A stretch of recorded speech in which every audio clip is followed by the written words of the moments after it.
Welcome everyone to today's webinar. I'm Alison Sinclair from the University of the Sunshine Coast, and I'll be introducing the first couple of items in today's workshop. You can see the program on the screen. There is a couple of extra presentations that are not included on that slide, so after the first item, which is our sharing examples, I've got a presentation on Power BI and Craig Milne has a presentation on Tableau.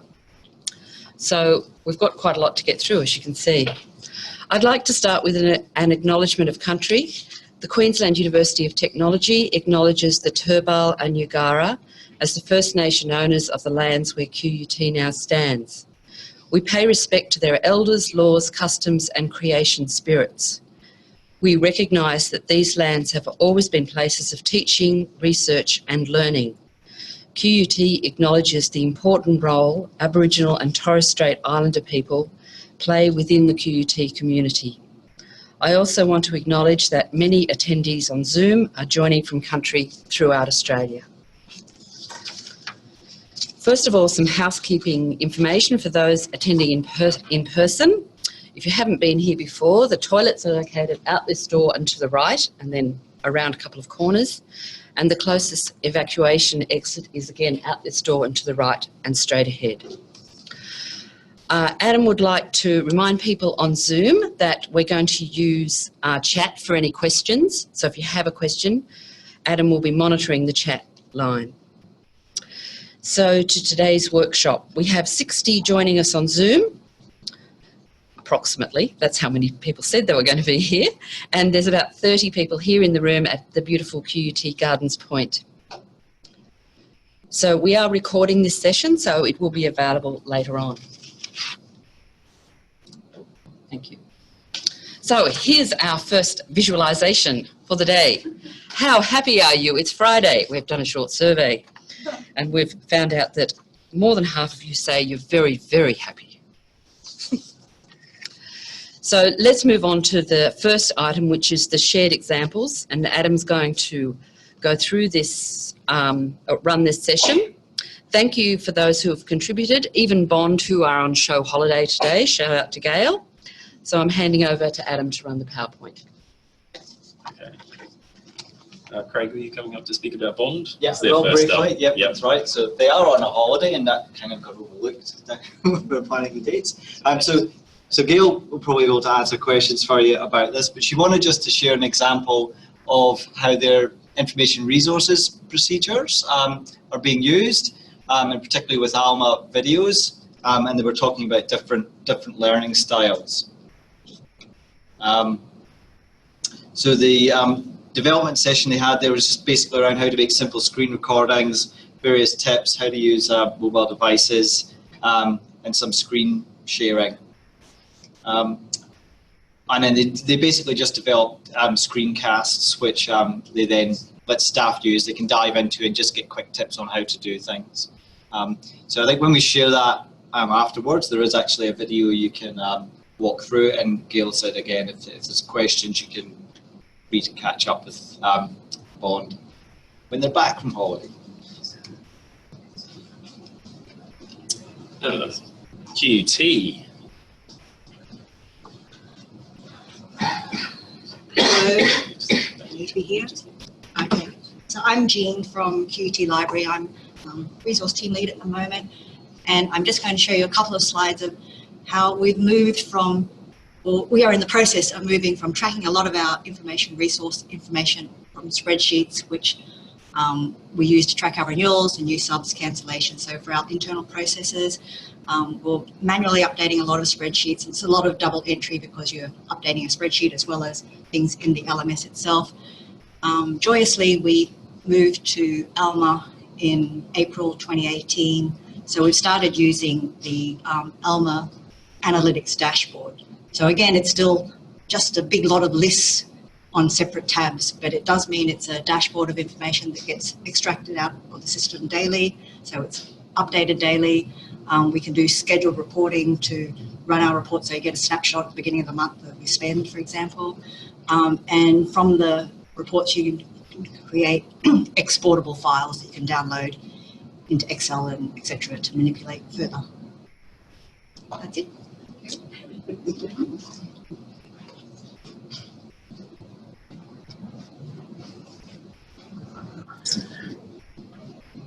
hello everyone. So I can be heard.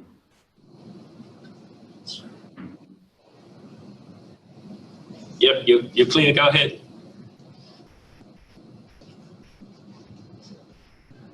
Okay.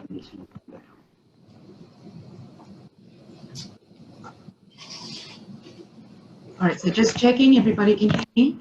Yes. Yeah, we sure can. Thank you. All right, this project on a page template enables both broad planning and succinct reporting of the various library projects. Regarding the template's planning utilisation or application, it can provide an initial framework for recording elements or factors to be considered after a project concept has been approved. Of course, other project-related documentation would then have to be developed on the, about the actual project. Regarding the template's reporting utilisation or application, it allows library staff and management to gain quick insight into library projects currently being undertaken. It can be presented, for example, at a whole of library staff meetings to provide updates regarding the progress of projects. The key milestones and timeline section is particularly relevant in this regard. Project leads might refer to the document at project team meetings. Information can be extracted for reporting on annual library activity and so on. Examples of library projects in the information resources area that have been reported in this way have included moving easy proxy authentication to ADFS, promoting e-resources to students, assessing subscription renewals and cancellations, developing an analytics dashboard. So from our library's perspective, we've found the template very useful as a tool to record project data, with data, of course, being used here in the broadest sense of the term.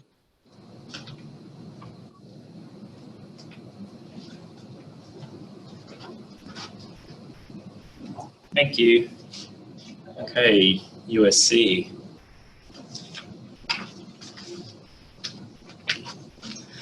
Hi, this is a simple, well, it is simple. It's just a PowerPoint that I actually put together for our branch review, which was at the end of last year. It wasn't quite the end of the year, and I wanted a whole year's worth of data, so I decided to just include 2017 information.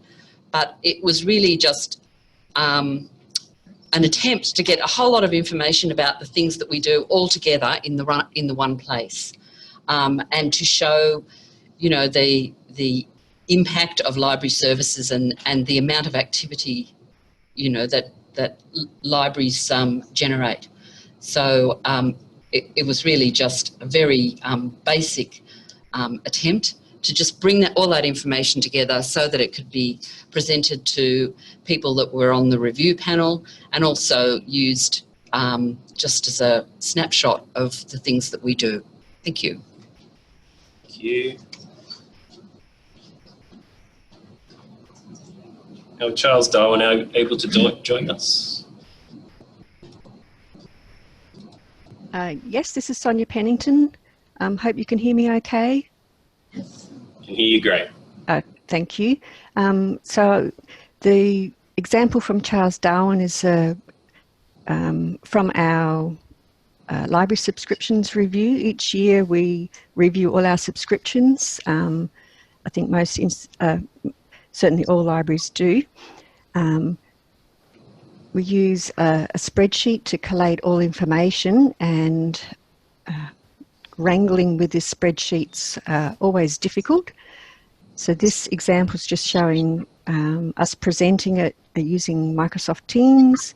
We've added some simple colour coding in to try and help with the process, and also we focus on poor use items that are high cost. So that just helps with the review, so it's a bit more focused. We don't have to review everything. I think that's all I've got, unless there's any questions. Oh, thank you. We'll move on to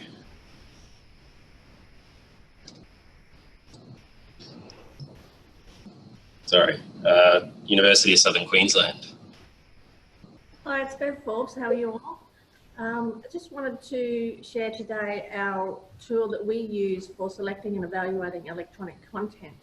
This is pretty helpful in all our reviewing of our renewals. So it's basically a tool that gives us the review parameters of cost per usage, interlibrary loan supply and cost, the content coverage and importance, things like researcher success, uniqueness of the resources, the accuracy and duplication.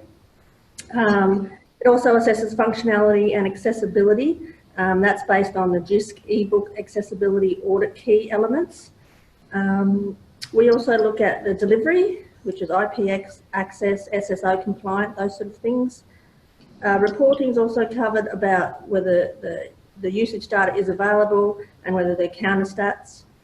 Vendor supply support is also looked at, so technical support from vendors and the coverage in the Primo Central Index. We review the license terms, whether it's available to use in a course or for offline users, and that's just the range of parameters that we use in this particular tool. So I'll just hand over now to Tani, and she'll go through a couple of the tabs that are in the tool that we use. Yep. Thanks, Bev. And just as a way of the development of this resource too, so the idea was to get that evidence together so we could be transparent in any decision that was made, and that we could communicate that decision and liaise with schools about those decisions. So Bev and I worked really closely with Catherine Hay, our manager of she was our manager of education support. She's now at Griffith University, and Catherine actually beautifully streamlined this spreadsheet for us. So basically what happens is different sections of the library populate, it's a glorified spreadsheet. So they populated against those review parameters that Bev went through, like cost per usage, interlibrary loan supply cost difference, all of those different parameters. And I'll show you how we populate those sheets shortly. But you'll see in the top table in front of you, we have the kind of the summary of those results of the information that is pulled into this summary sheet. So we've got the outcome or the score that we've come up with, and there's a weighting against each of these review parameters. If the review parameter isn't relevant to this resource, we just mark it 0 and it's taken out of the equation. And basically, once all of that information is pulled in from the worksheets, it comes up with, at the bottom of the sheet, an outcome. So it'll either be that we recommend not to renew or purchase the item. So it's for renewals and new purchases. We do it for all of them. Or liaise with schools about whether or not we renew, or we recommend for straight away renewal or purchase. So what we'll do now is show you how that summary sheet's produced. So Adam, if you could go to the next, beautiful. So this is an example of one of the review parameters, cost per usage. So this one's populated by the content acquisitions area, and it's just everything that other people are using. So the cost and the usage, and we come up with a cost per usage, and then that's given a score. So the next sheet that we'll show you here is interlibrary loan cost difference, which our content sharing section populates. We give them a range of 5 articles, 5 journal titles, and we get feedback about what the difference is between the cost per use and the cost to supply via interlibrary loan, and get a score on that as well. And the next worksheet that feeds into that summary worksheet, there's many of these obviously, has to do with content coverage and importance. And this is a tricky one, and the liaison librarians assist us with filling this out. So it's about, if we didn't get this database, what would be the impact on student success, researcher success, teaching and learning, our institution's reputation. So those parameters were drawn from an IFLA report a couple of years ago, but we just changed them for our needs. So if we just go to the next slide, just to reiterate, all those different little worksheets feed into that summary. So you get your score, and we've also, Catherine, Bev and I worked on the weighting associated with that review parameter, and it would depend on, each institution, how they would put that in place. So that's basically, there's a lot of work involved, but we're having to give business cases for certain or most databases now to our VC or DVC, depending on the level of expenditure. So this feeds in nicely to our business case, but also gives liaison librarians that information to go out and have that conversation. Thank you. Thank you. Okay, and our last share is from UQ.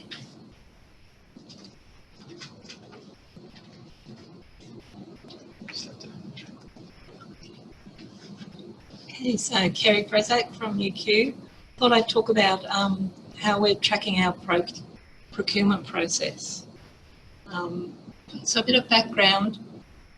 Prior to April 2018, university had library materials purchasing was exempt from the UQ procurement policy, and a new policy came in April 2018, and the library was no longer exempt from that. The university librarian no longer has contract delegation, legal delegation, so every contract we have, regardless of the price of the item, it has to be signed by the DVC academic. The procurement process is a multi-step process. And for each product, it might include different steps, and for each of these, it could be purchases valued at over 5,000 require a procurement brief or plan. We might need to get quotes. Procurement process exemption document might be required. Where there's a contract involved, we have to get a legal opinion from our legal office. The contract must be sent to the DVCA for signing, and she needs it to go to her via the university librarian's office. It has to have a contract cover letter with it, a contract checklist, and once the contract is returned from the DVCA, it needs to be sent to the data owner so that it can be countersigned and returned to us. We also need to have financial approval on the order, and so that it needs, a purchase order needs to be marked as approved. So the challenge this raised was that the process applies to all new orders and all renewals. We need to, for each product, we need to identify which of the procurement steps are required. And for things such as getting a legal opinion, getting briefs, procurement briefs and plans completed, which are done by the subject liaison librarians, and getting the contracts on by the DVCA, each of those steps could take anywhere from a few days to a few weeks to complete. And at renewals time, of course, this process is underway for a number of products all at one time. And we need to be able to keep track of where that process is at, and be certain of the sequence that things are being conducted in. Some things can't happen until others have occurred first. And of course, multiple information resources team members might need to be able to access details of where the process is at for a particular product. So our solution to this has been to create a dedicated folder for each product that is going through the procurement process. So that's just a snapshot of the screens showing that each product has a folder. This is from a Mac user, and it delightfully has some traffic lights beside each product to show where it's at. So there's a colour code for each of those. So a red one is where there's no further action to be taken, or it might indicate that something's with the DVCA and we're waiting for it to be returned to information resources. So it's quite an easy way to look and see where something is at. And for each product, we also have a README file, which documents, we use that to work out what each product requires in the procurement process.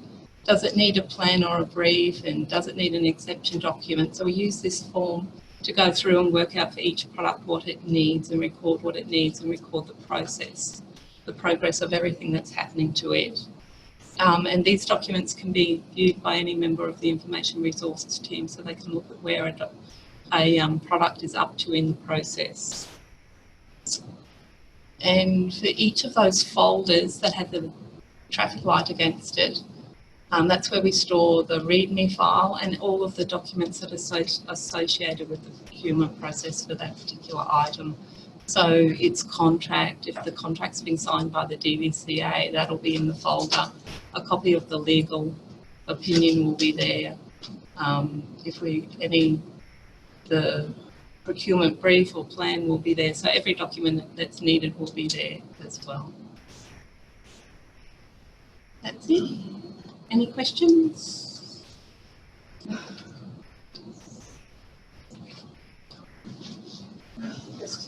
I know. We're sorry. Yes.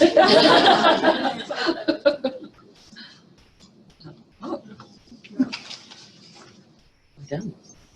So if you can put my PowerPoint up and share it, that'd be wonderful. And I'll try not to hit that lead.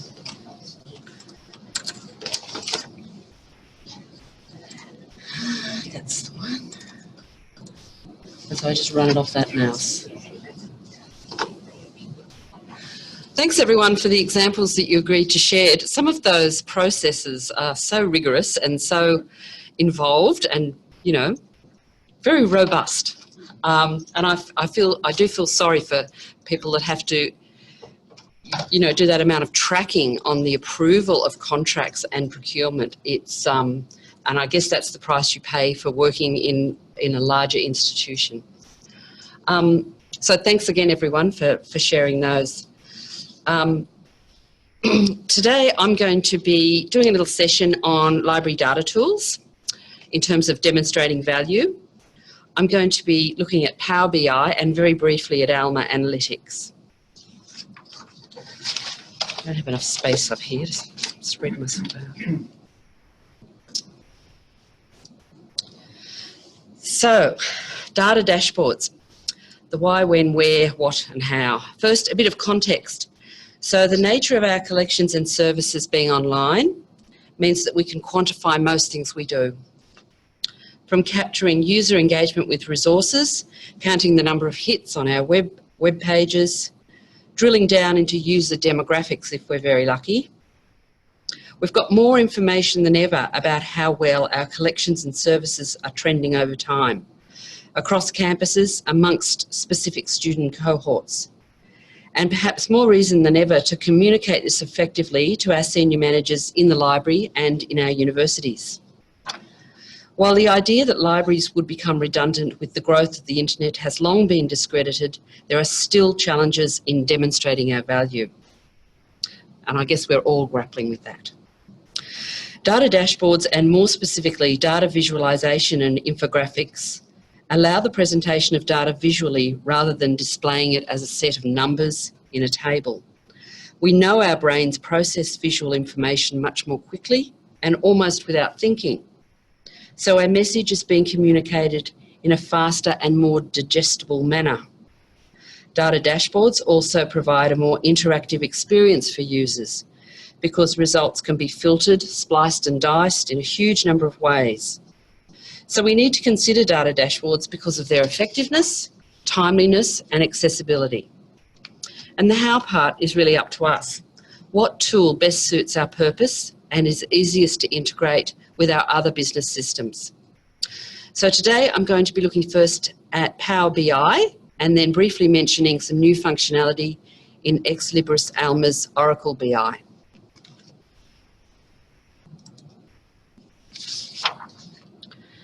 So who's already using Power BI? And on Zoom, can I have a show of hands? I won't be able to see it anyway. Okay, well, I'm a bit relieved about that because I thought there might be more hands. There's a pretty high chance that some of you that put your hands up are more competent users than me because I first looked at it 2 weeks ago when I started to prepare for this presentation. So Power BI is part of the Microsoft Office stable, and for this reason it integrates snugly with Excel, for example, but it also integrates with a range of other data sources. So this slide shows you some of those other kinds of data sources. It means whether you have local Excel files, like these ones, or you want to pull data from another server or local data hub, like these ones, it's likely you can do this. In this slide, you can see the range of compatible data sources. So the first group, they're simple data files like an Excel spreadsheet. The second group, databases like an SQL or Oracle database, or you have to set up a link so that you can harvest and pull that data in. These are likely to be data sources that come from your institution's other business systems. The third group are online services, which I won't even pretend to understand. The main thing is you can source the data for your Power BI desktop from almost anywhere where you have access rights. Here's an example of a Power BI dashboard that a colleague at USC put together.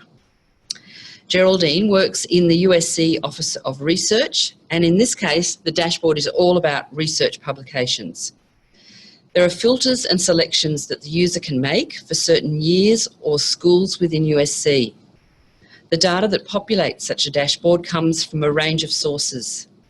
Internal data about researchers, data from USC's research repository, and external data from SciMago journal ratings. This is an example of best practice, really, where the practitioner, in this case Geraldine, has the time, skill and motivation, and there's a demonstrated demand for the data in this format.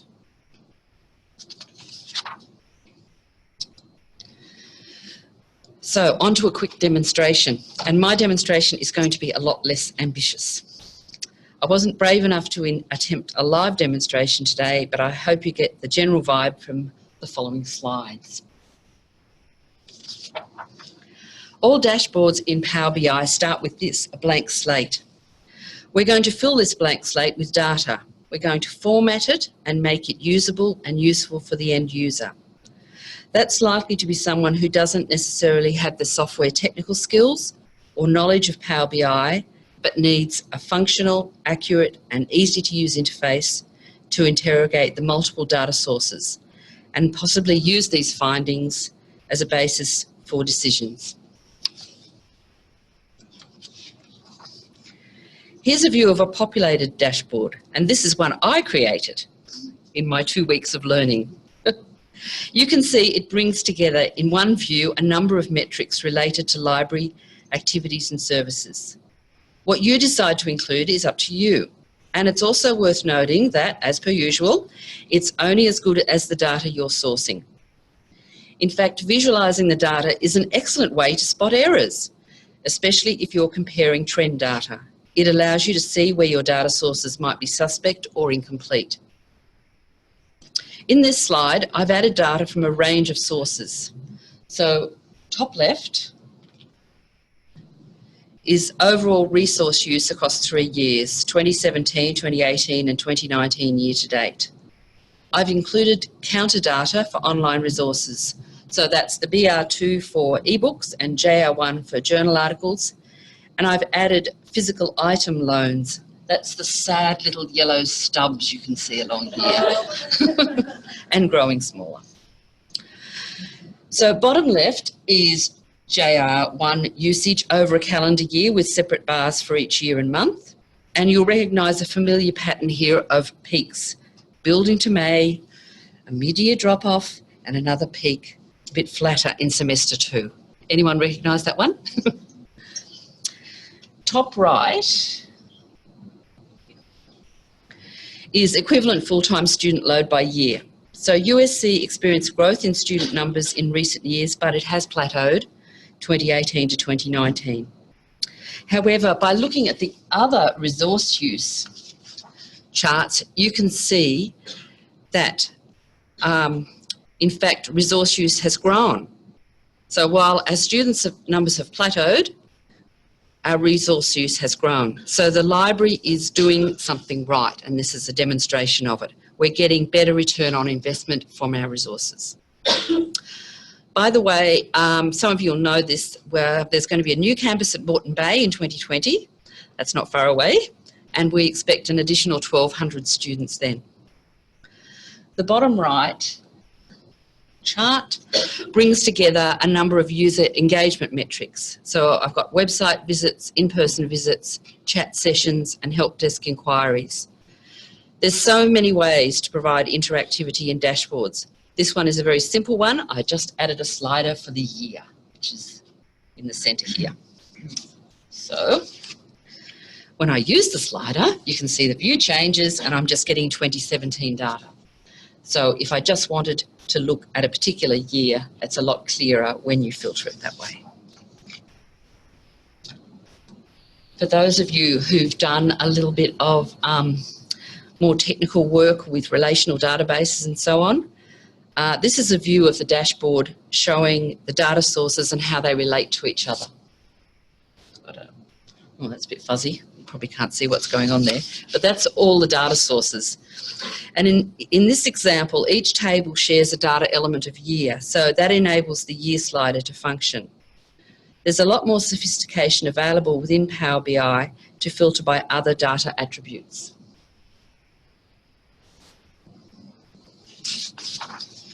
So we started with a blank dashboard, and then the next step is to get the data. That's fuzzy too. Sorry about that, everyone. In this demonstration, it's going to be a local Excel spreadsheet. And in this case, it's a JR1 report for 2018 by month. So Power BI gives you a little preview, checks it's the data you're expecting, and then you load it. Once you've loaded it, you select a visualization. In this case, a simple bar chart is the default.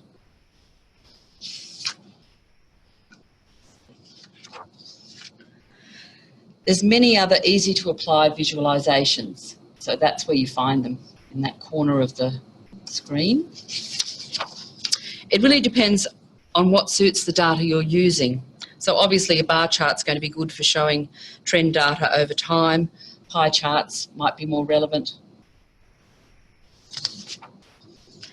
Now I've added another Excel spreadsheet at the bottom of the screen which tracks Tier 1 help desk inquiries over the year. You can already see there's a really nice correlation between the two different kinds of library user engagement, the familiar peaks and troughs. You can imagine how useful this would be for decision making on staff help desk rosters, for instance. In this view, I have changed the visualization to line charts and added a title and some leery colours. Of course, you could do similar things using Excel. And I'm sure most of you have done that. So this is a different experience. It's a chance to get to try something new. That was my very quick and dirty intro to Power BI. I do encourage everyone to have a go. And I'd like to move on to mention something else. Just a brief mention for ALMA users. There's some new functionality in Oracle BI which is part of Ex Libris ALMA. Many of you would have watched the recent webinar. I had to watch it twice to take it all in because there was a lot of detail and it went very quickly. Basically, Ex Libris have added a new cost usage folder in the e-inventory subject area, so you can use that to create your own reports. Or you can try the new dashboard, which is able to more accurately report on cost per use because it integrates acquisitions data such as purchase order costs.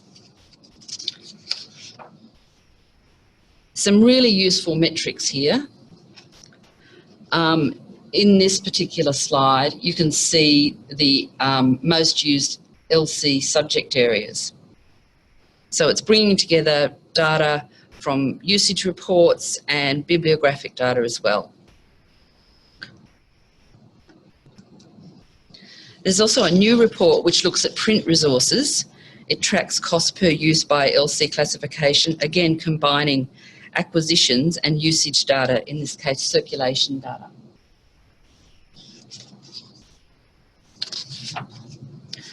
So that was just a brief mention of some of that new functionality within ALMA BI, which is very welcome, and I'm sure those of you who are ALMA users are aware of it anyway. I'd like to just quickly mention, some of you might have participated in a webinar a couple of months ago that looked at dashboards, and Bronwyn Taylor from the University of Sydney did a presentation and has kindly allowed me to use some of her slides for today's workshop because I think it brings together a few ideas about dashboards.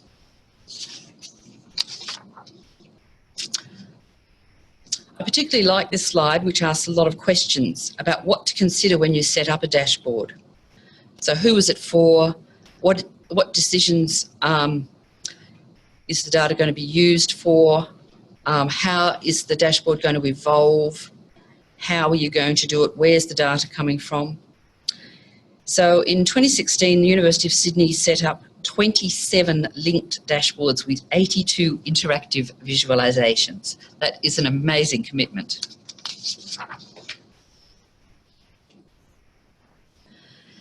And here was some of the review findings. A key finding in the review that came 2 years after the dashboards were set up was that the dashboards they'd spent so much time developing were not as well used as predicted. So that's kind of a lesson in what you commit to. Interestingly, it seems that the senior managers prefer to be given performance data from a trusted advisor or subject matter expert rather than access the dashboard themselves.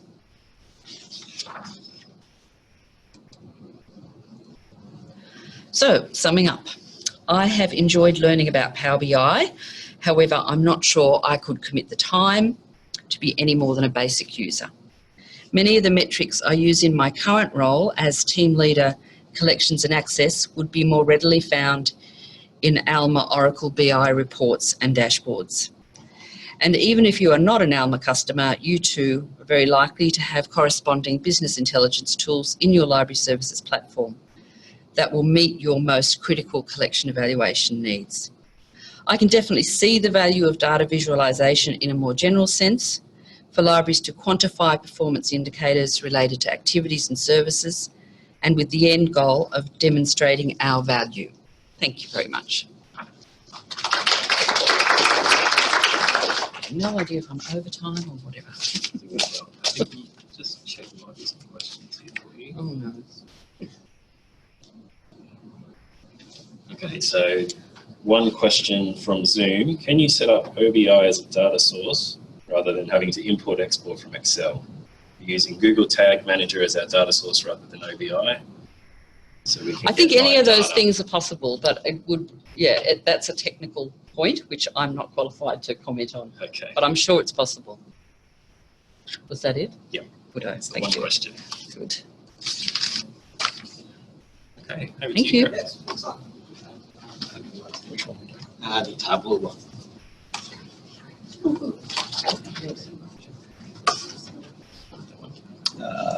Yes, that looks like it.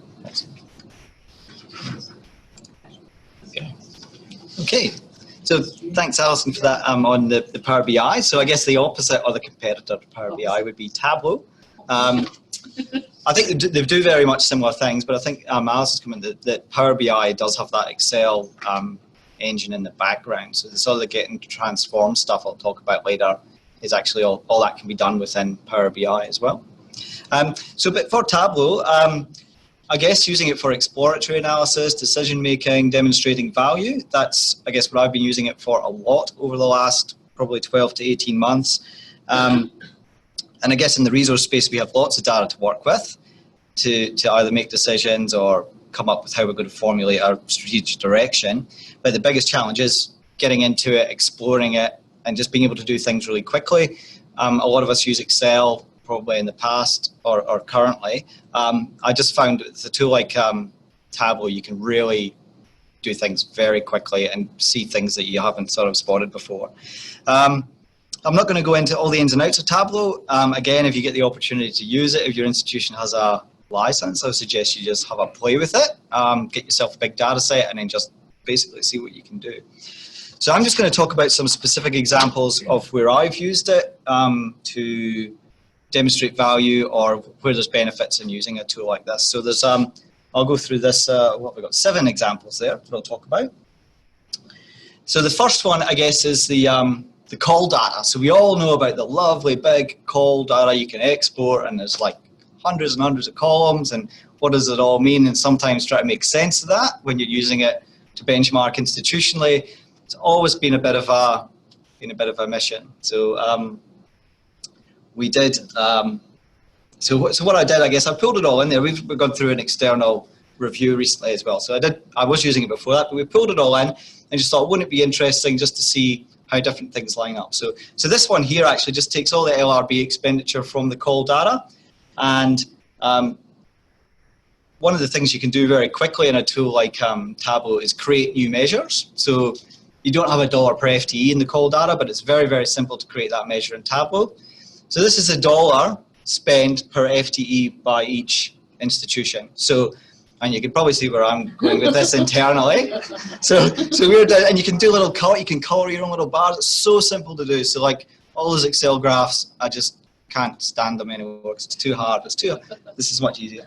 So we got that. So that's, I guess, one thing you can do with it. But then you can very quickly turn that around as well and sort it in a different way. So this is actually the same data, but I've sorted this by the number of FTEs by institution. So from my point of view internally, we're down the bottom on the money, but when you look at the size of Griffith as an FTE institution, we're right up the top.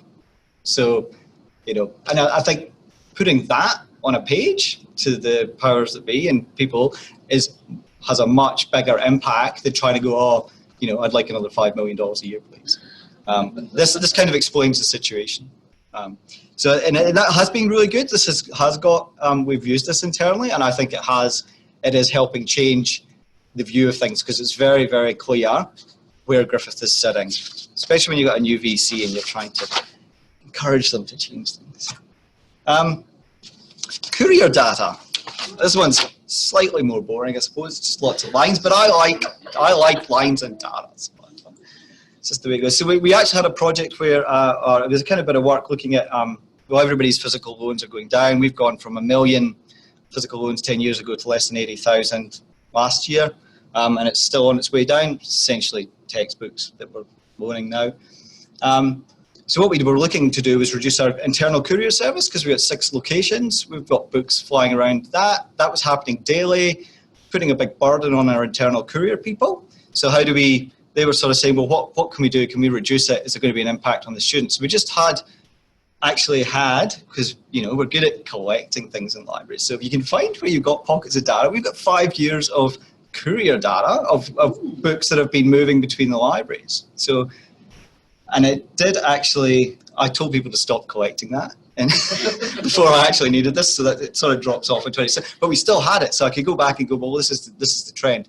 So this is actually the borrowing trend for each individual library, and it's very easy to combine it into one thing. So I think there's no surprises there. Again, the spikes are your trimester or semester. So I keep saying trimester these days, but it was semesters, the spikes there, and it's all downward. So, you know, it's kind of a no-brainer. Probably we can look at reducing the courier service.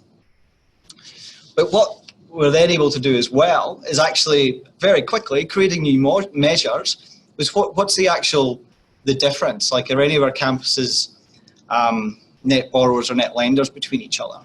And it's very simple to do, and that's just dragging and dropping. So we could see some patterns in there, which I'm not so worried about now because everything's going online. But Nathan at one point was actually was a net lender to the other libraries, and it's kind of basically come up now. We're lending less to the other libraries. It's kind of sitting around 0.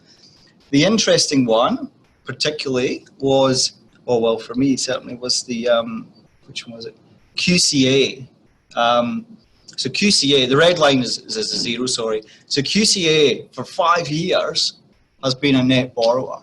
Now, if I'd seen that from all the other libraries, I'd seen that in that form now. Like, if we were still worried about print, I'd be going, well, what part of the print collection is missing from QCA? If everything's going there, what's going wrong?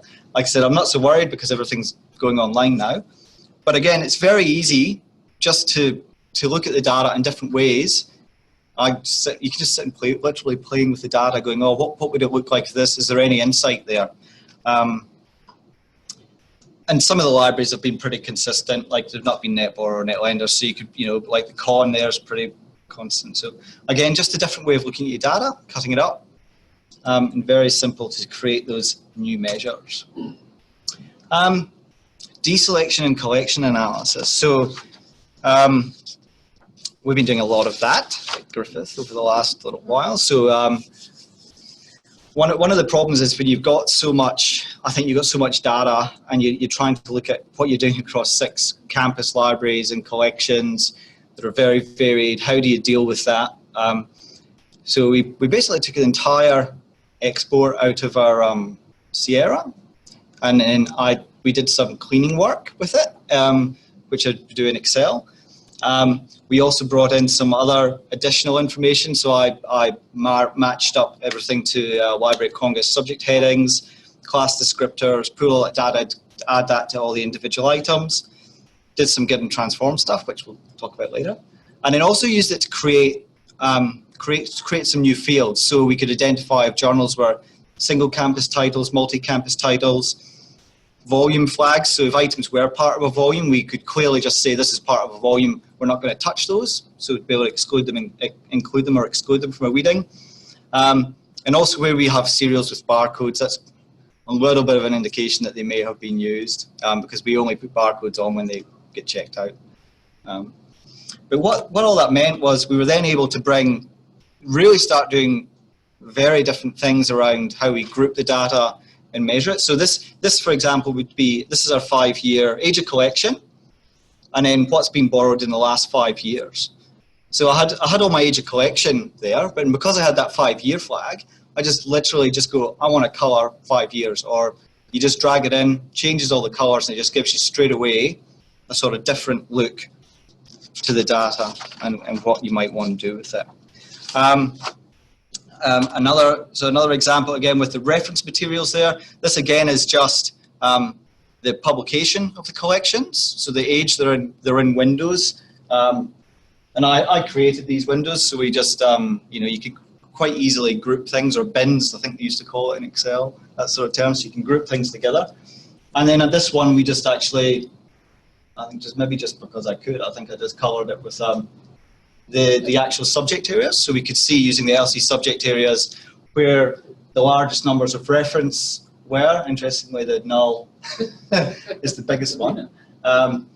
So that sort of thing is letting us think, well, this is our print collection, where's our big chunks of reference? Am I going to look at trying to invest? If I'm going to deselect this in a sensible way, do I want to look at where's my biggest concerns about investing money in reference? So it's just different ways of cutting at the data and looking at it. The really good thing about Tableau as well, so you've got these little graphs and you're just working in the graphs. You can just click on one of those boxes, one of the little coloured squares, right click, and you get a full export of only that little coloured box of the data. So you can go, well, I'm only interested in reference publications from here, bang, and you've got your Excel list that you can go away and work on. So it's really good for just pulling out subsets of data, because you don't have to play with the original, apply filters, save another file. You can just always work from your master sheet. The other one, so around deselection as well, was also looking at the impact of deselection. So you're sitting down and you're looking at numbers and thinking, oh, well, what does this actually mean? So there's two different graphs I've combined here. So the number of records is essentially the number of physical items we have at Mount Gravatt, monographs. Under the basic model of the not borrowed in 5 years methodology, the red is everything that would leave the building. The green is what would stay. So, and you can see we've always had big subject areas and things. We haven't done the big weed at Mount Gravatt yet, so we're still working through parts of that. But what does that actually mean? If you want to go around the collection, you can't go, oh, well, what's 10,000 going to look like? So quickly flipping that to a percentage and applying the LC numbers there, we could actually walk around the Mount Gravatt library and go, okay, these two bays are, this is the ends. We're actually going to lose 80% of this. And we can walk around and see where all the space is going to be freed up, what the impact would be. And also just looking at the subject areas, like where are we going to be most concerned about talking to people? And again, right-clicking on any of these things there, we could pull out, for example, the L's from there, all the ones, the red ones that we would potentially deselect on the master list. and just give that to someone to have a quick look through. Is there something we're missing here around parameters that we should look at? Anything I should be concerned about? Yeah, so it is really good in terms of just being able to explore the data, change your parameters, your filters, anytime you want, I guess. So other examples of what we do as well is, so I guess, again, just different things. So currency analysis, so, you know, everybody suffers from the US dollar. We've been working quite closely with our finance area, and I've been working with the treasurer just around modelling the university's foreign currency flow, because the library is, I guess, one of the biggest spenders of US dollars. So as well as looking at how we do the, you know, place our hedges for our subscriptions, we're looking at trying to model, well, is it worthwhile tackling this from a monograph point of view, or is it just not worth it because the risk of hedging versus not? So when you hedge, you must be hedging for known spend. So we can do that. That's a Queensland government treasury thing. So that's a legal thing in Queensland. So we can hedge for our subscriptions because we know we're going to spend that and we're going to renew them. Monos you can't really, because you don't know what you're going to buy. You can for your big one-off collections if you knew what you were going to buy. But again, how much is your spend in any of those areas? So look, you know, we sort of sat down and looked at bits of this and went, oh, look, it's just too much of a trickle through the year. Let's exclude that from the hedging, and we'll run spot rates for those, and we'll run other rates for our subscriptions. So you can see it in this data as well, where all the big end of year orders come in. 2015, that was when the dollar went flat and we cancelled about $1 million worth of stuff. So that's why there's a big drop there. So it's all our data, all your data you've got in different areas, I guess is what I'm saying. It's useful for helping and communicating with so many different areas of the university. Another one, which is just the standard, I guess, of what we do with our eBook usage. So what we did was we had a whole lot of Pearson titles under a particular model, and we're looking at the usage of those. Our particular model was coming to an end. We were going to have to potentially buy them all, which was going to cost a lot of money, so we didn't want to do that. So then it was about, well, how are we going to manage that, and what is a reasonable number if we do have to buy them? So what we did here, I'm pretty sure that it either came from the old system, but I think it did bring this one in from JUSP. I just did all the JUSP exports, combined the BR2 and BR4, which you can just do as a simple join in Tableau as well, and then you just graph the books there. So you can see these are particularly from our CCJ area. And I find this is particularly interesting, and it's good for going to academics with this, because, you know, they get students who complain in their things about, oh, the ebook access is terrible. Whoa. Okay, but you look at things like, you know, I mean, statistics is probably not the most exciting book to be looking at, but the actual number of section accesses a month there is actually quite high. Again, if you look at the turnaways, like it's insignificant. It really would not bother me at all. The introduction to crime and criminology, that is a core book. I think I can't remember, I don't know if, anyway, I suspect we bought more licenses because there's a big spike there in T1, and then it's sort of dropped off. Even when we've got 10,000 accesses later on in the year, you see there's only been 4 turnaways.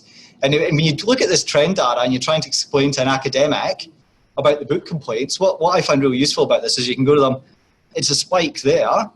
That's when you told them to look at it in the lecture, and they all clicked on it, you know, like, and then, or it's in the tutorial. So it's a one-off thing. You could never meet that demand anyway with a course reserve. You get 500 people coming in, they're not going to get it. So, and I think the fact that it tails off and eases. So this has been really useful. I have had to sit down with people and discuss ebook issues and licensing, and just even graphing something simple like that. It's so much easier than showing them a counter-compliant statistics spreadsheet. And we're going to use this a bit further with licensing, this sort of data as well in other ways. Don't have any pretty pictures for this one, but so what I have been doing, we've been looking at 3 years of data in Tableau as well, just around our order data. We've also pulled in all the licensed data, so our people in library systems, we're still on Sierra, but they've they've got access to do all the back-end SQL queries into Sierra, so we can pull out reports that you can't run as normal reports. So they were able to pull out all the special little subfields. So I was able to get all our orders. I know exactly how many licenses I have for each item. And we've done some analysis there around, and I didn't want to put, because I haven't finished it, and it names publishers and it shows bad things, and for some people, I suppose. So it does look at the license type, how much we're investing in license types, publisher, how many licenses should we potentially buy. So, you know, as a result of this, we did change, we looked at where should our approval limits be for our library resource officers. I think it's Kelly said it. So your workload dropped by 60% because we made some simple changes to our approval limit. It didn't make sense to have that approval limit in there because you could see where the trend was, what it was at, and we just went, let's just blanket change that. So we did. 60% of that particular task is now gone for Kelly, which I think she's very happy about. so the next part of that, I guess, is we're looking at, I'm just kind of reverse engineering that, going, okay, well, this is my constrained environment. How much can I spend on textbooks? What is the maximum number of licenses or money I can commit using different license types? And the other interesting things that's come out of even just looking at this, like there's all sorts of things, like we have a surprising number of books on our reading list which are actually on unlimited licenses. Like it's actually the majority of things. So, you know, it's really is surprising. Again, just getting insight from stuff. You look at one thing and you go, oh, I can look at this, and you really need to spend a couple of days away somewhere so you don't get interrupted and just go through it. So there will be more strategy for us at Griffith coming out of this as well. The other one that's in process, and I'll talk about that one at BALA, but we have got 5 years of interlibrary loan data from LAD, Bonus, Speedo, NLM, OCLC, everything we do in that resource sharing space. And I'm currently doing work with that to look at, well, what is the future of that and where should we put our money? Is it ILL or do we just buy everything? Like, you know, so we've got 5 years of data there. So it will be just looking through that. And I have promised some pretty visuals to the VALA people. So I haven't done them yet, but that's as far as I got. So that is actually all the libraries that we loan to within Australia through the LAD system. And NLE was actually quite helpful in giving me all the address data so I could geocode it quickly without typing it all. So they were helpful. So that's in process, so that's another one. So just summing up, I guess, the key benefits of a tool like Tableau or Power BI. You know, if you've got Power BI, we've got it in our organization, but I just haven't had the time to have a play with that either. Probably should. You can quickly visualize your data in many ways, create all sorts of measures just as you're exploring through it.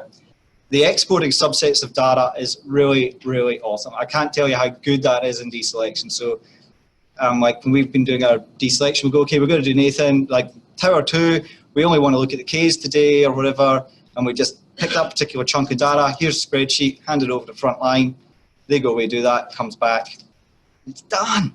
And you can exclude and include things. So I think it's with Kelly and I have to usually sit down and do it because unfortunately I've got the license and they're not giving us other licenses at the moment. But we do just tweak things as we go along as well. So, and it's really good. It's just, I can't tell you how good it is. Explaining trends and patterns is so much easier with a picture. You find things that you had no idea were a problem just because you see, why is that big chunk of thing red there? That shouldn't be like that. And I think if you know your data, you can really answer your questions quickly. So from my point of view, like I just like to know where all the big pools of data are in the library and whether that's the loan stuff or interlibrary sharing stuff. And then when I need to answer a question, I just go get it. And then you can just pull it into a tool like Tableau. And it really does take you no time at all once you've played around with it. And if you don't know what to do, you just Google it because there's so much on Google. That's basically my Tableau training is Google training. Yeah. And that's it. Right. Yeah. Okay,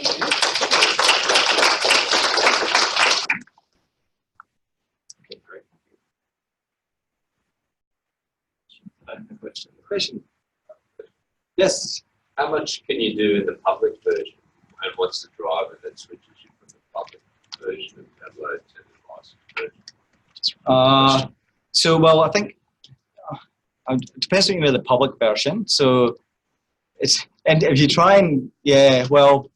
I'm there now. I'm trying to put some filters in there. It's not yeah, maybe it doesn't. It's maybe not fully licensed. I know, like, so it's interesting because all the researchers at Griffith and all the academic staff and people doing research, they actually have a full license to that.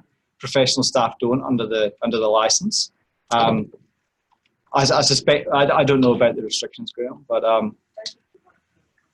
no, sorry. So that is one thing. The public one, because we did have someone was looking at the public one. Yeah. If you try and publish it, that is public. It is really public. Like so. It's on the web. It's out there. It's visible to everybody. So you don't want to put stuff in there. And we've seen something like that. And with the BI, the Power BI, even a QUT, they want you to have a license for it. Even though we've got Office 365. And that's the same with us because it's this extra. They're just, I guess, giving a bit of extra money. For a user license. Yeah. I haven't used Power BI. So when I looked at the two, I weighed them up. Tableau looked like a quicker learning curve to me, which is why I did it. Power BI, I've been told, it does all the same things. You just do it different interface. You do it slightly differently. If you've got a lot more coding skills, Power BI, I've been told, is better. You can do coding in Tableau too, but if you're into, I don't even know what it would be, Python or so. I don't know if you've got coding skills, though Power BI apparently is better. The Tableau model makes more sense in terms of getting you hooked on it because it shows you quite a lot of the public edition, whereas with the Power BI you don't see it. They have a free version too, because I signed up to both of them to work out which one I was going to use. Got to work the next day and Tableau was on the phone asking me if I wanted to buy an institutional license. Seriously, I used my Griffith email address and the next morning they were on the phone trying to sell me a license. Yeah, like I only looked at like 4 minutes of their video and they were on to me. So yeah. Okay. Yeah. In addition to that, the information management team or business enablement team at Griffith are developing Power BI dashboards across SharePoint sites. So that's a really useful tool for a lot of the researchers still have very old Microsoft Access databases which need to be shut down, moved, and they're looking at SharePoint with Power BI across the top. So it has some other features and advantages as well. Yeah. Sorry. That's all right. Thank you.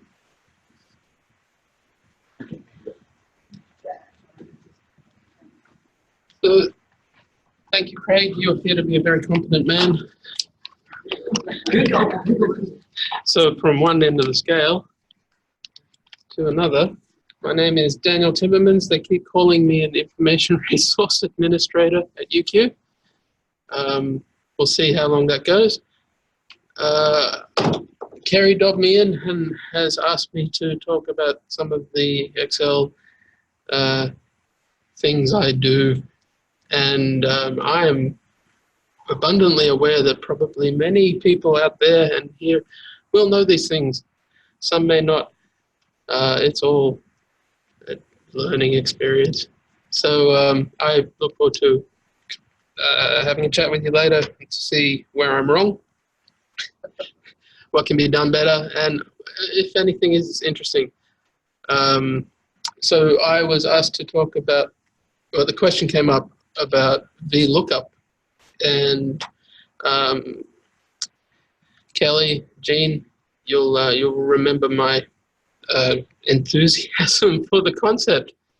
I believe it was disconcerting, and conversations were had, but I had a passion for VLOOKUP, which has passed. And so while it's advertised there that I'll talk about VLOOKUP, I'm just going to really talk about index matching. And while we're talking about the scale of obsolescence, I have had a peek at what Craig's going to talk about later. It was an impressive spreadsheet, and like a dinosaur, both in wonder and terror at the comet in the sky, I will proceed to bellow about the benefits of index matching. And it's powerful and it's beautiful. It's beautiful for the time being. We'll give it 30 minutes. Picture for me an electronic collection that you have cared for and curated and loved, and you know that it performs perfectly. It's so discoverable that everyone involved with it is happy, including yourself. Coffee tastes better in the morning. It works, and you get that email one morning. Yeah, we're changing the platform. That linking structure you have, yeah, it was nice for a while, but it doesn't work anymore. Here's the new one. Have fun. And so I could throw my hands up in the air and go, oh, well, I'm starting again because I'm hurt. Or I could just update my Alma, and I will be talking about Alma, sorry. But I'm sure the concept applies. I'm just going to update what I have now with the new URLs. Makes sense. Don't want to rebuild the wheel.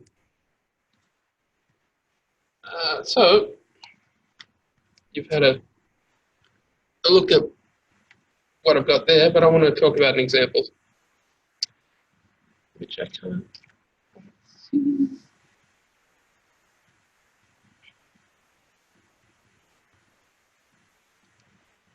So say that on the left-hand side in the blue, I've got a couple of columns, what I have in my inventory system for those ebooks, the ISBN, the title, the URL. Those URLs are now, sadly, to be done away with. And I have in green the new vendor information. They're saying for this book collection, here's the new URLs, have fun. And what I want to do is retain as much as I can of the blue and just pull in the green. Easy.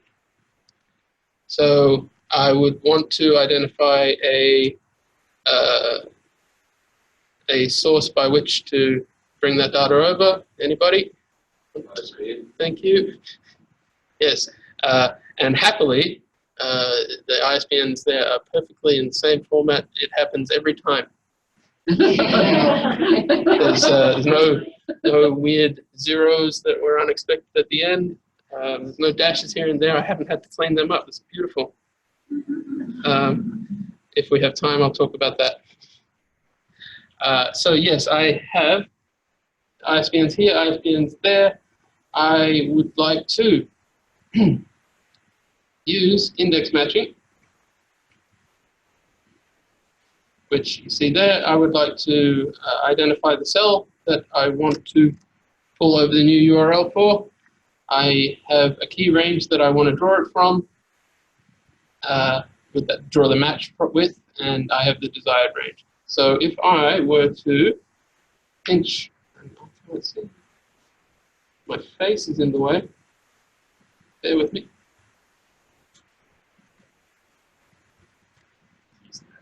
Yep. So I'm just going to pinch this cheat expression. I have performed magic and hidden a column here.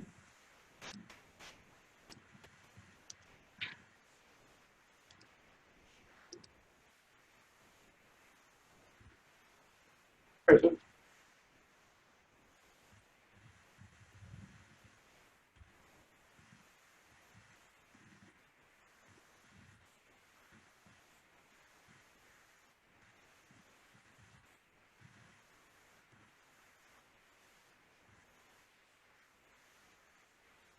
It's a Mac.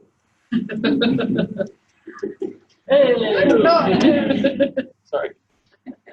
So as you can see from the formula there, I have identified A2 here, the ISBN. I want to look for it within II over here. I'm looking within that range, that column. I could specify a particular range. I don't want to. I'm happy with that column. And I want to pull it the data over from column K. And it does work. And I would like to replicate that here. The second one, what I need to change, of course, is A2 to A3. And I'm going to sit here and you're going to watch me do this for every line, or I'll just fill it down. Now, obviously, this is a small example of 24, 23 lines. When you've got 40,000, lots of advantages, and I think there's a problem though. Anyone want to have a guess at what's happened with the last one? No match. No match. I've got an ISBN here.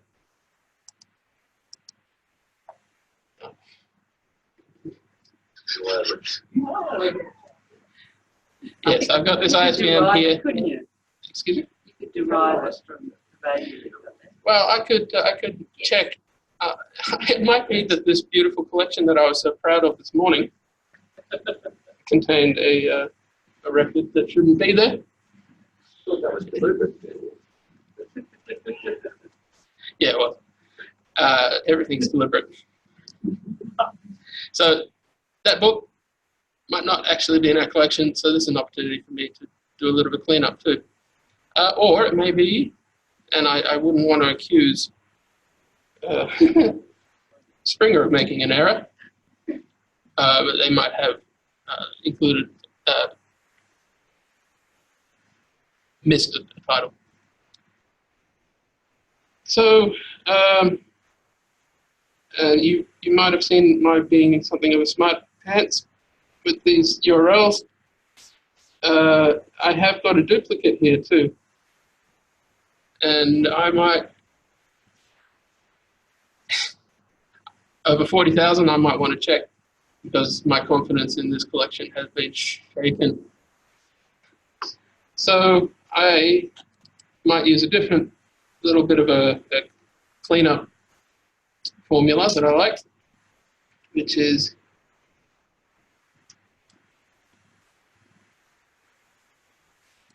count if.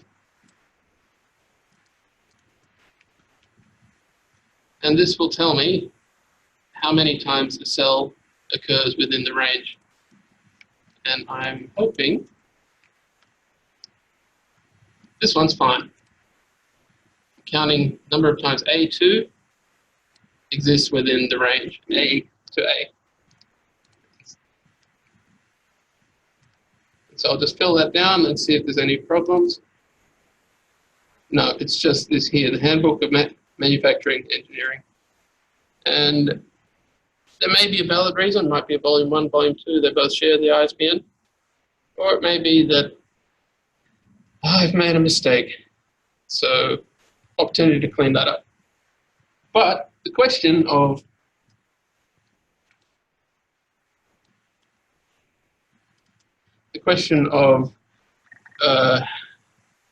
the number of books in my collection compared with the number of titles in the information they've given me makes me wonder if perhaps there are more titles that I haven't included in our inventory. So I'm going to use another formula, and just for presentation's sake, I will hide that for now.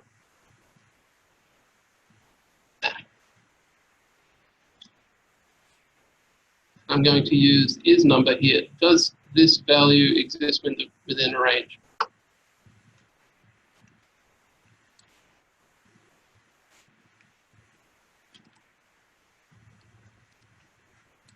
And I'm going to work backwards, and I'm going to see if the information they've provided to me is within our collection.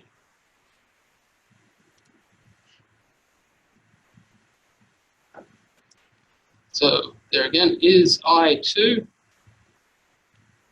the ISBN they've provided within the range AA. My ISBN's over here.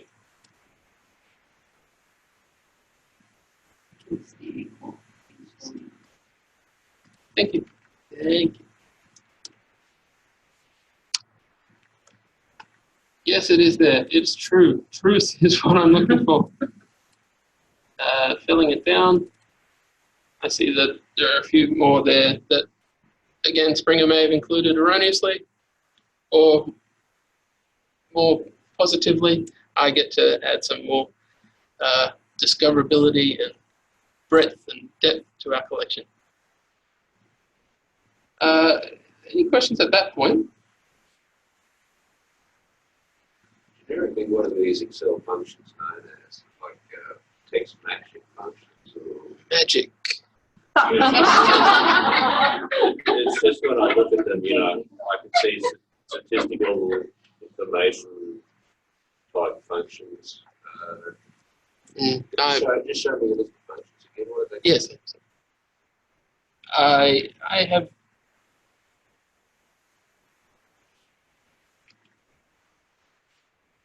In my head, they're just tips and tricks. I use a lot of little things that I picked up along the way through Google, yes, or alternatives to Google, if they still exist, just gathering things that I have found useful over the years, and I appear to employ them on a daily basis, just kind of a brute force kind of problem solving approach.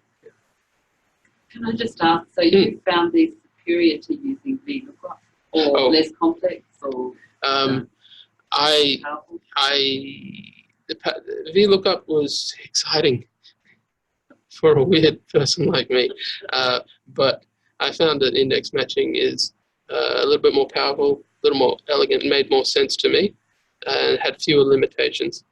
There is one major downside that I can think of off the top of my head with index matching, in that if you are drawing from data that has duplicates, it's only going to pull over the first information. So it's something to be aware of. So that's why something like the count is useful to see on both sides of the ledger where there's duplication, so you can anticipate any problems. But I heartily recommend for the next 30 minutes the usage of index matching. I found it very useful. I might talk about another example where I've used it a little more extensively. So say that you have a lovely journal package, and next year comes around and the deal has changed, as it is wont. There's more titles, there's fewer titles, there's different holdings that are available as part of this deal. And while I would not like to reinvent the wheel, I think I would, in an Alma situation, kind of duplicate the collection, but I wouldn't want to retain the bibs, just because I don't feel like pulling them in again or going through that heartache. So in this case, I've got in the blue my existing collection, in the green information drawn from a KBART file, and I have pulled over in the orange here holding information. I've checked if I've got any duplicates. Anyone want to hazard a guess why I might have two of this here in Museum International? Electronic? Okay, yeah. 100%. Look, I wouldn't make that mistake. Sure I would. It might be, and in the case here, I've got split holdings. I've got a front file and for whatever reason an archive here, and that's identified an error for me. But the problem with index matching, I've only been able to pull over the first data there, 1997 January, and that's pulled it over for both of them. So that I've got to preempt issues like that. I've highlighted some other problems, in that here the Australian Journal of something is absent from our existing collection. I'll need to add it. This one appears to be absent from the existing, from the new collection, so I'll need to delete it. And does anybody feel 100% comfortable about this information here?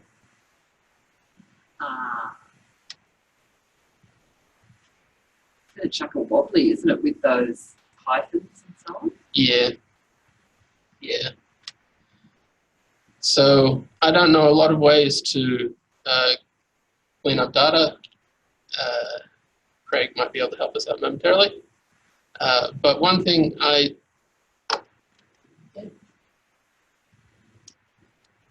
just quickly say, can use a formula here just to say, look, I only want the first 4 characters of that cell. That's all I need. So I'm going to wrap up. Just want to say 2 things. When doing this over large amounts of data like this, it's important to copy your formulas and paste those values over the top. You can get lost quickly, and it's not going to import them very nicely either. And use a lot of sorting to identify all those non-applicables or zeros. And yeah, so formulas, sorting, joy. That's a formula in itself. Okay, thanks for having listened to me. Do you have any questions?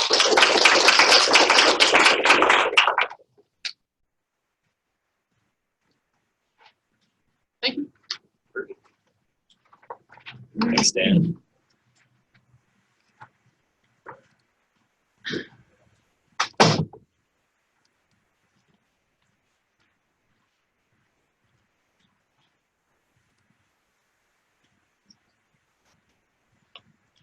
Okay, I've agreed to present in this webinar as well as fussing around behind the scenes. I'm not sure why I did that. I was asked to talk to you a little bit about sushi harvesting, and the XML files that you get from sushi harvesting. We've had a little bit about counter data as we've gone along, looking at eBook usage, eJournal usage.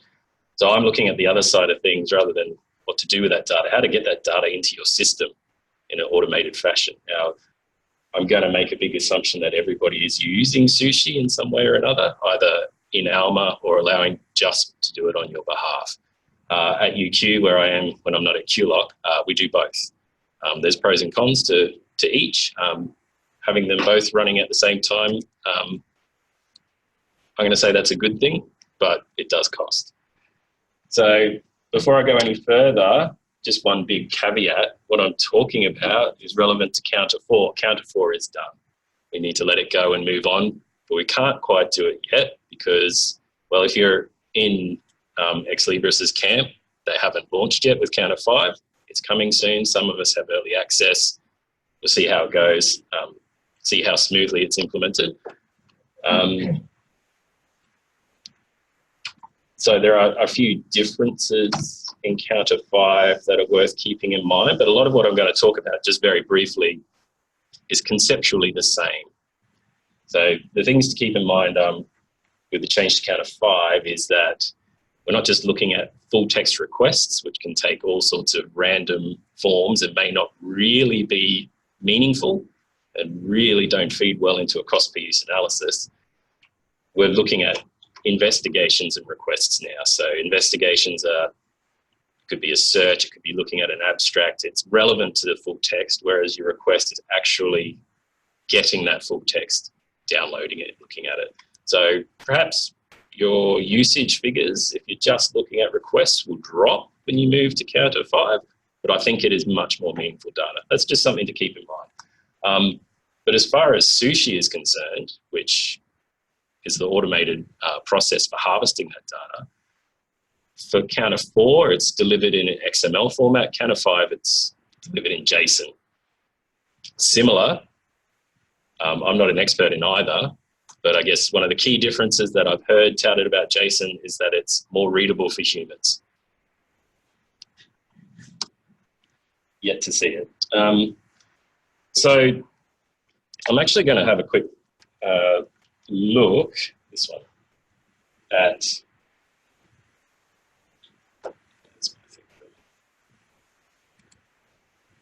the differences in the sorts of files we're looking at. So if you go off to your vendor site you download a nice Excel spreadsheet, which makes sense. I think it's easy enough to read.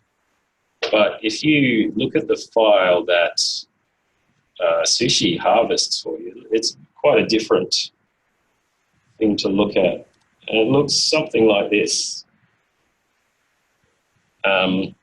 Doesn't always look this neat and clean. Sometimes it looks like this, where you just have a single line, which makes sense to a machine, but is not very readable for us.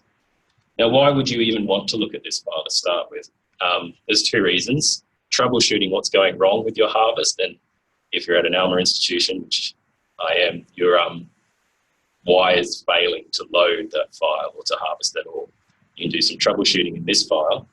And it's also possible to load this XML file manually into ALMA. Why would you do that? Sometimes it's just easier to deal with. You can make a correction in here and do it. The other thing when you're troubleshooting is to look at the elements that go into it and see where things have gone astray. It might have gone astray at the vendor's end. It might have gone astray and has gone astray at ALMA's end. So I might just go through just a few little tips and tricks of how to deal with the XML file. How to open them.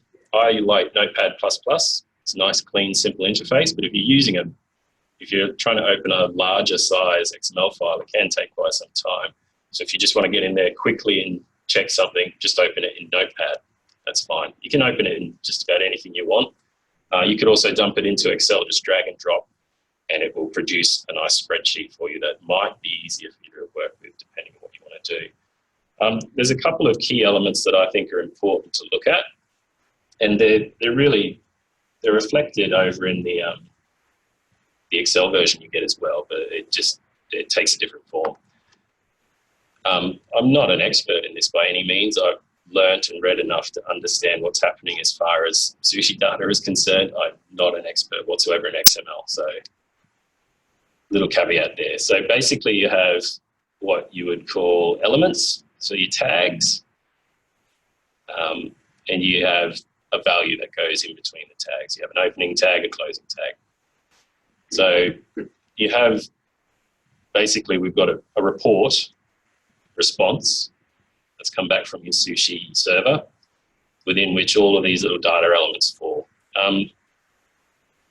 You'll see, if you scroll through, you'll see your requester ID, your customer reference ID, the credentials you've used to get this data. You'll see the date range that you've asked for. You'll see the report type that you're looking at, BR2. We're in version 4 for Counter. And I've harvested here a Cambridge University Press one. And basically what I'm really interested in is the report items. So every single title, and depending on the report type, that has usage. Only some report types in Counter 4 require 0 usage to be reported. It will have all of these other elements underneath it. And the ones that I think are of most value that you need to check on, as far as troubleshooting going, is the identifiers. ALMA will not load that particular record. It'll load the rest of it if it doesn't have an identifier. It will just skip it, give you a partially loaded file.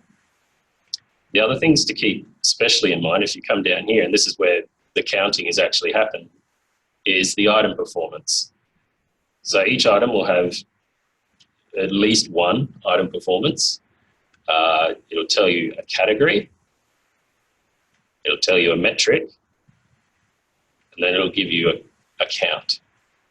Now, I'm going to, if I switch back to my PowerPoint, this is where you can start doing some troubleshooting to find out, okay, why is this particular, either as a whole the file won't load or this particular record's got a problem.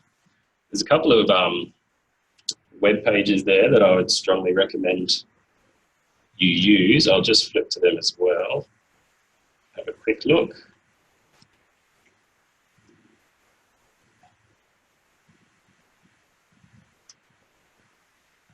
Or not. I had it open. It's gone. Anyway, trust me. They're there. The first one gives you a list of errors. So, sorry, I've gone off on a tangent. There are a specific list of errors that have meaning for sushi. You can check them and see exactly what's gone wrong. There's also a list of sushi values. Now that one I think is the most important because that breaks down what's correct elements to use. If I can get this to come up when you're producing your XML file. So these are the places where things can go wrong because your Ex Libris is set up their end of the system to receive certain elements and to receive them in expected format. Sometimes the vendor gets those wrong, sometimes Ex Libris gets them wrong. But if you use this page in particular and scroll down and look at the data types, so which elements belong to which sort of data, which metric belongs to that data as well, you can do a quick check to find out what has gone astray. Just a simple thing that did go astray for Alma's implementation was they expected searches, plural, and the actual correct version was search. Just as simple as that, and it straight out rejected those because the metric was wrong. And of course, it does happen at the vendor side as well. Each vendor implements counter based on the schema. They can get it right, they can get it wrong. So in this case where you find a mismatch as to the elements that are expected, you can either get in touch with your vendor and say, hey, can you fix that up? You can get in touch with Ex Libris and say, hey guys, you've made an error here, can you fix that up? In the meantime, if you need your data in analytics, you can come back to your, let's go back to our XML file, find it again, everything was open in here.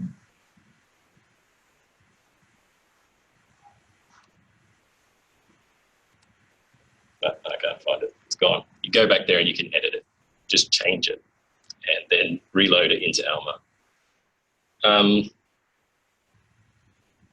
It's the basic, simple stuff I wanted to cover.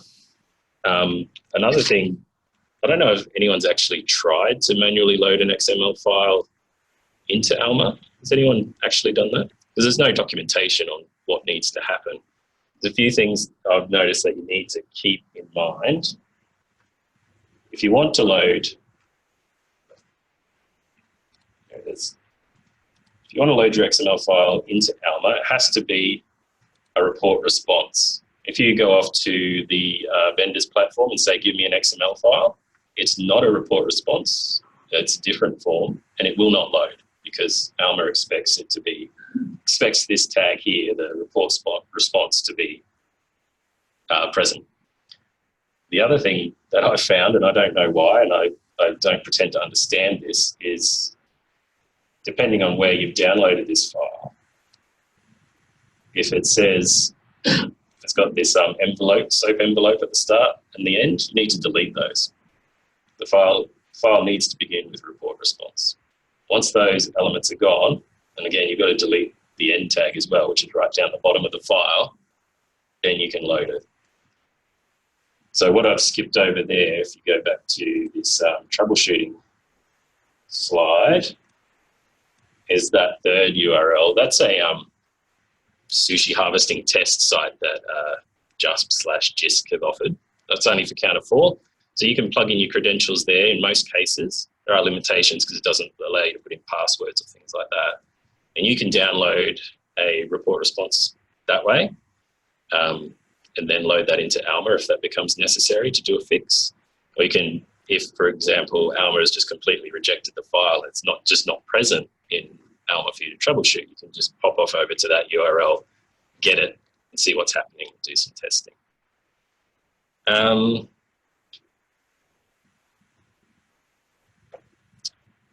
I think that's pretty much what I wanted to cover.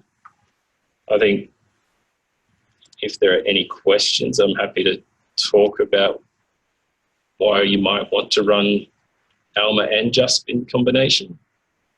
Or any other questions you might have.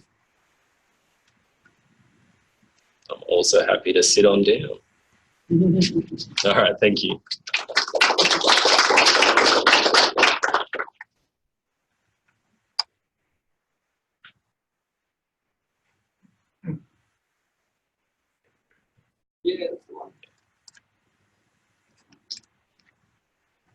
Thanks, Anna.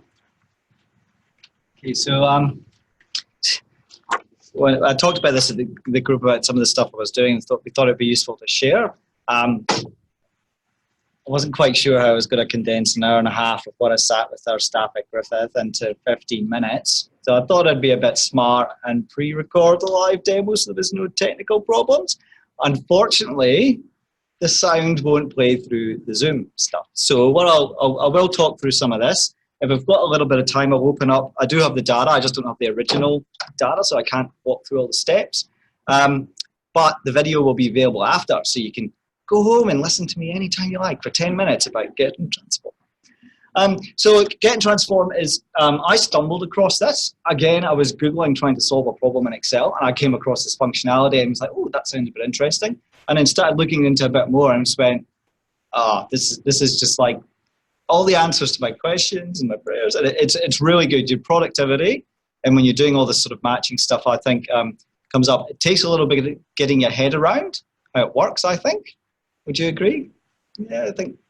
So it does take that, but it's really good. Essentially, it's a data query function within Excel. So you can get it from there's a little data tab there. You can basically import exactly like Tableau, so it kind of looks exactly like the, Power BI thing.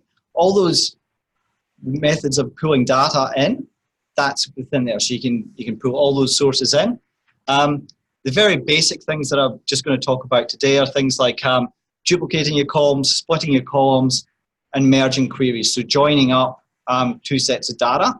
And the good thing about, I guess, the merging and the joining data in here is you actually have the full set of SQL joins, so you can do all your inner joins, outer joins, and all these other ones here, things that I haven't worked out what they all do. But so if you're an SQL person, I'm sure you'll understand. And I'll also talk about some other tips and tricks in here. I pretty much use this functionality all the time now, because unless you're doing sort of basic mathematical formulas and things, any of the lookup stuff, if you can format your data, and it can just works really well. So that's how you would access it, the data depending on version of Excel you're running. Also, just be aware, depending on the size of your monitor, you probably know the toolbar on Excel changes, so the little buttons might appear somewhere differently. So where you see on this example here on the far left, there's a from table range. If you've got a bigger screen, that actually pops out to be a much bigger box and gives you a lot more options. So work on a big screen if you can, I suppose is the thing from there. So this is a very cut down version. There's lots of tools that can do similar things. So you might have Open Refine, you might play around with that sort of stuff.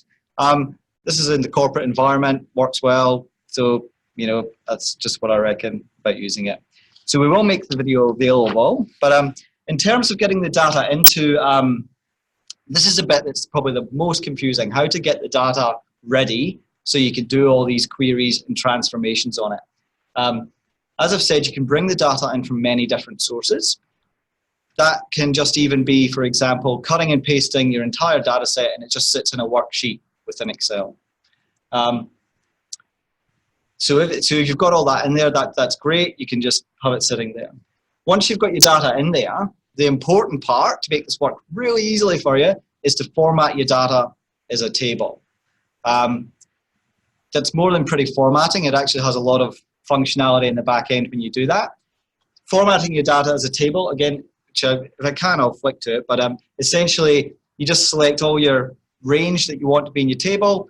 Up on the top on the home button, there's format data as table. Pick whichever pretty colors you want. That'll format it as a table. It then exists as a specific set of data within Excel. So you need to do that for every thing you want to merge or join or run queries on. Once you've got your data, is there Excel on these PCs? So I'll talk through this and then I'll open it up and I'll just show you, so that's probably easier, so you don't waste time. Once you've got your data in a table, you actually just back up here on the main Excel page. If your cursor's just sitting in your table somewhere, one of the cells, it's as simple as going to data, and then you would just create in your table query from table range. It then knows it's going to use all that data for whatever you want to do.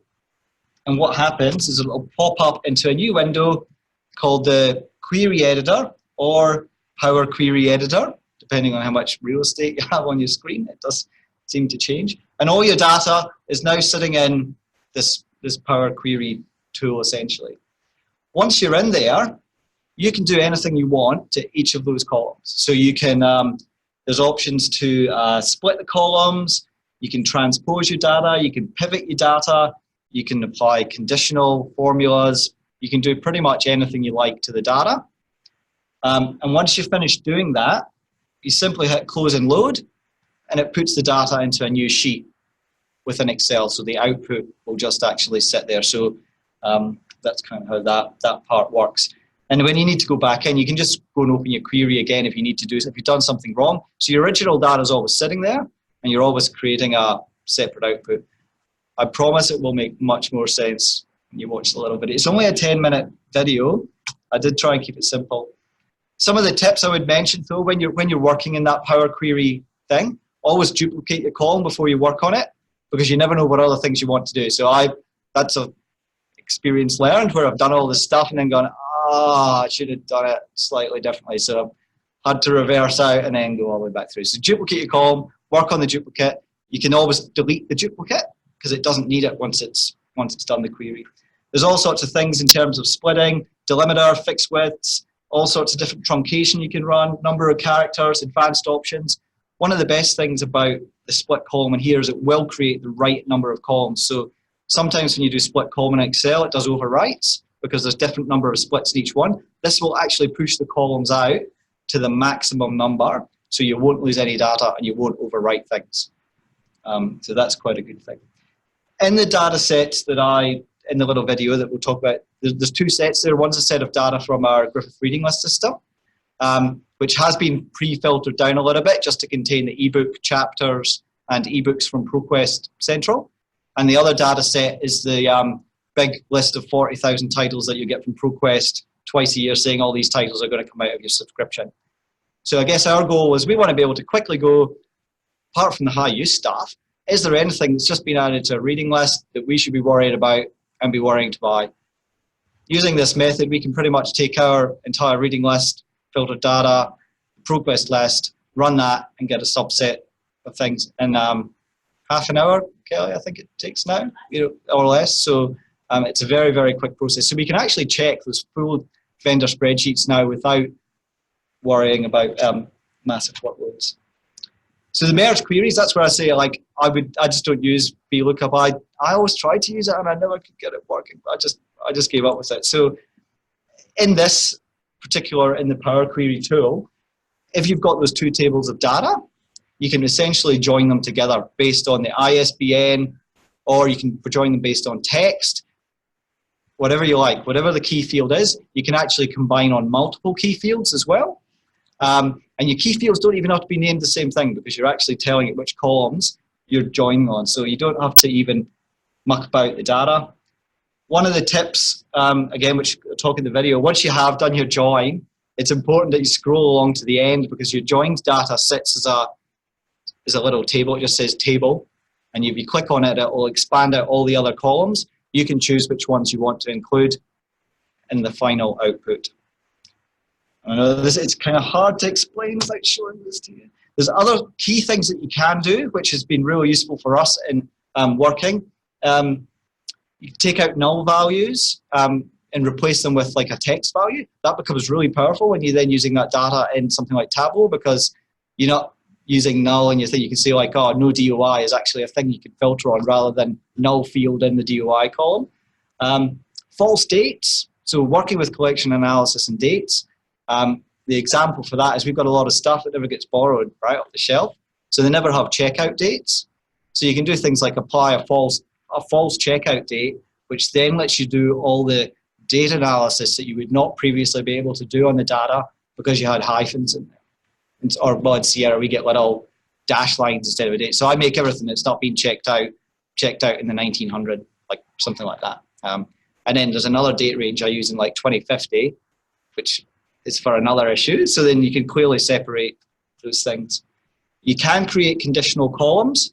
So creating something where you would use a formula before going, if this column has this or X, Y, Z, then true, false. You've got extra power in that you can create a conditional column. So the example we use in our reading list data is, do I want to know if it's online or not? There's 3 tests for that in our list. Does it have a DOI? Does it have a URL? Does it have a digitization request against it? So we can run a custom column which will test all those things and spit out a field for every item going, it's online, not online.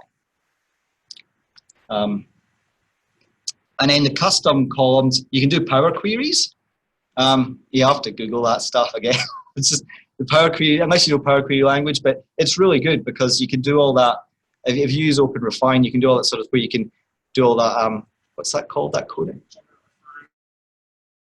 Yeah, all the expression stuff. So it's exactly the same thing. So you can do quite complex things on your strings. And I find most times, like I say, you just Google the general thing you're trying to solve, and you can find a power query that you can cut and paste and just make it fit your example. The other thing really important when you're doing this is data types. So, you know, it drives me mad at times, but, you know, so when you're working with data, if you've got columns that have currency in them, make sure people haven't been putting dollar signs in there. You just want numbers in there. Format them as currency, as a data type or a cell type. Date as well must be set properly.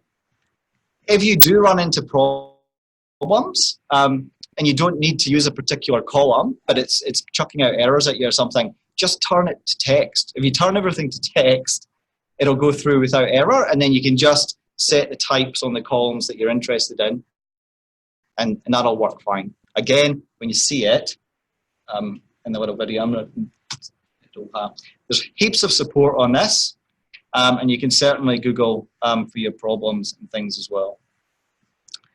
Right, so I have got, well, the sound's working now. There you go. So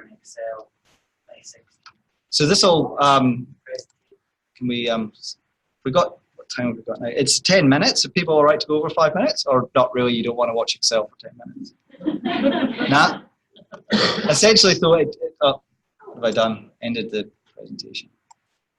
So I think probably the best thing is if you sit down and watch it, it'll make more sense than me talking to you about it, because it does, the whole concept, the biggest thing is get your data in a sheet or bring it in, make sure it's formatted as a table. You then have to pull it in as a query, and that's where you do all the work on it. Once you've got that bit, I think we could, yeah. So sorry, I just sort of chickened on the live demo and did the recording, but yeah. I don't know if anybody's got any questions about that at all, given I haven't sort of done the live demo. But I definitely encourage you, if you're doing anything that's manipulating data in Excel, get your big table of data that you would normally be doing, and just see what you can do in that. It can deal with duplicates, removing or keeping duplicate rows, duplicates across columns. I think it's just actually, there is a lot of work, and in the video as well, I show where all those bits and pieces are, so you can sort of work through that, hopefully. Yes? Yeah, so, yep, and I do point that out as well. I was so annoyed it didn't work. But you can, so as you build your query up, and when you're inside the Power Query editor, see on the right-hand side here, you've got these applied steps. So every time you do something, it puts a step in here. The only thing to remember is if you've done something that has an impact further down and you delete a step in the middle, it's going to break everything. So just think about that. And if you've done any sort of fancy transformations, there's a little cog beside the step. So you click on that and that opens up the box. So if I'd split a column by a delimiter, it would say split column there. You could then click on the little cog and go back in and change what the delimiter was if you put the wrong thing in.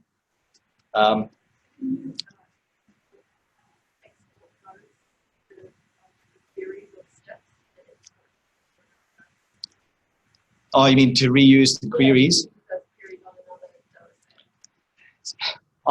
Look, you can. I've never done it in a very clean, because we tried, I guess I was trying to automate the processes by doing that, you know, bring the data in and then run the queries. I didn't successfully work out. I'm sure you can somehow.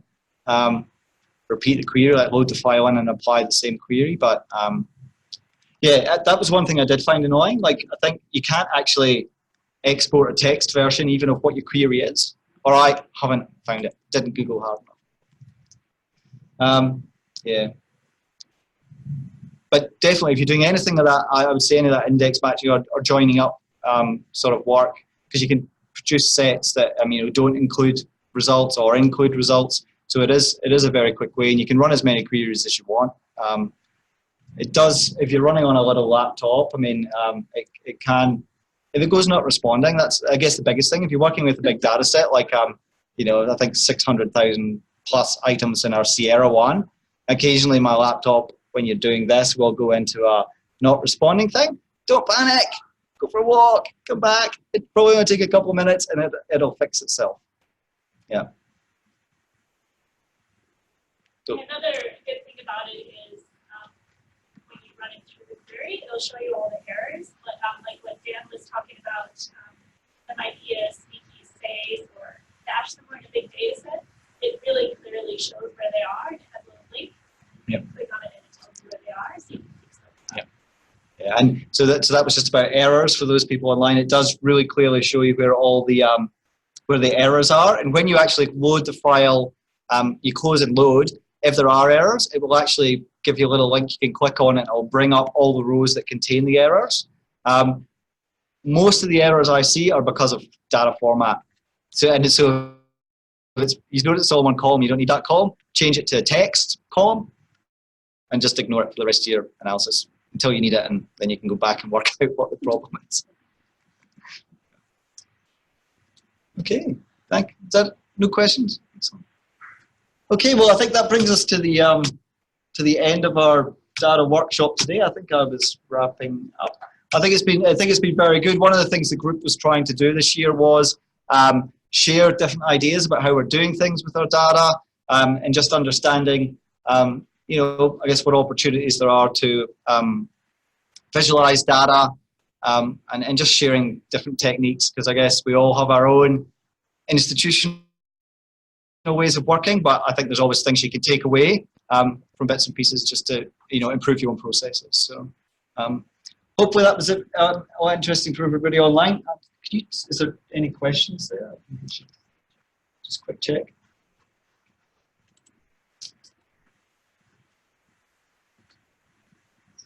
Okay. All right, so I think we're all good. So thank you all for coming in person or coming online, and we'll make the slides available within the next week or so, and that'll include the little video if you want to watch it, and I think we'll send out a survey as well. So it'd be really good if you could respond to that, particularly about things we want to learn more about, because we did talk about running a full interactive workshop where people were hands-on, but we're just conscious that that's actually really quite difficult to deliver something like that over Zoom where you're following with data sets. But if there's enough demand for something, we can perhaps look at organizing something in that space. So thank you all again, and thanks to QUT for hosting us. Okay.